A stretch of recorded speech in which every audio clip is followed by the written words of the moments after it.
একটা আলোচনা চাওয়া হয়েছে যে জামাত ক্ষমতায় আসলে অর্থমন্ত্রী কে হবে এবং অন্যান্য মন্ত্রণালয়ের দায়িত্ব কে নেবে, এটা আসলে এই আলোচনার সমাধান কিভাবে হবে?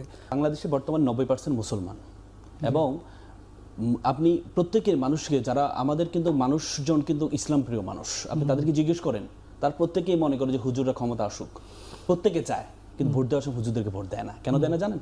কারণ তারা মনে করে হুজুরদেরকে, এই যে এতদিন পর্যন্ত তাদের মাথায় ঢুকিয়ে দেওয়া হয়েছে যে হুজুরদের ভোট দিলে এটা তো গভর্নমেন্ট চালাতে পারবে না, তাদের মাথায় ঢুকিয়ে দেওয়া হয়েছে। এই জন্য ভোটের মাঠে যখন যায় তখন তারা চিন্তা করে আমি ভোট দিলে, হুজুরদেরকে ভোট দিলে ভোটটা আমার নষ্ট হবে, কারণ ওরা তো রাষ্ট্র চালাইতে পারবে না। কিন্তু আপনার কাছে কি মনে হয় যে বলা হচ্ছে অর্থমন্ত্রী কে হবে? বাংলাদেশের ইতিহাসে ভিন্ন অর্থ সিস্টেম পদ্ধতি চালু করেছে জামাত ইসলাম, যেখানে বাংলাদেশের গড় বাঁধা যে অর্থ ব্যবস্থা, সে অর্থ ব্যবস্থার বিপরীতে একটা ইসলামী অর্থ ব্যবস্থা কিভাবে চলতে হয়, ইসলামী ব্যাংকিং সিস্টেম কিভাবে চলতে হয়, সেটা প্রথম তৈরি করেছে জামাত ইসলাম।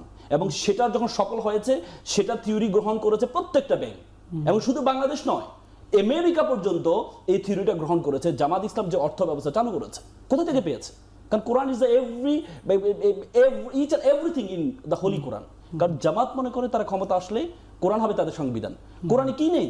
একটা জুতাই সেলাই থেকে রাষ্ট্র পরিচালনা পর্যন্ত each and everything mention in Quran, everything. অথচ আমরা বলি যে অর্থ ব্যবস্থা কিভাবে চালাবে।